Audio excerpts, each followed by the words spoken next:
અમદાવાદવાસીઓ થઈ જજો સાવધાન, કારણ કે આજે 1 વાગ્યા સુધી અમદાવાદમાં ભારે વરસાદની આગાહી કરવામાં આવી છે। 1 વાગ્યા સુધી રાજ્યના 6 જિલ્લા સાવધાન, જેમાં 6 જિલ્લામાં વરસાદનું રેડ એલર્ટ આપવામાં આવ્યું છે।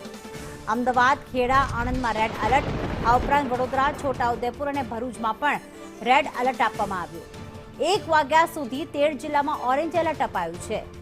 રાજકોટ, ભાવનગર, અમરેલીમાં ઓરેન્જ એલર્ટ અપાયું, તો ગાંધીનગર, પંચમહાલ, નર્મદામાં પણ ઓરેન્જ એલર્ટ આપવામાં આવ્યું છે।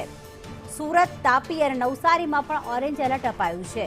ડાંગ અને વલસાડમાં પણ ઓરેન્જ એલર્ટ આપવામાં આવ્યું।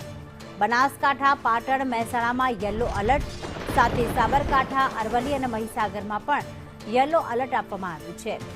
મોરબી, કચ્છ અને જામનગરમાં પણ યલો એલર્ટ રહેશે।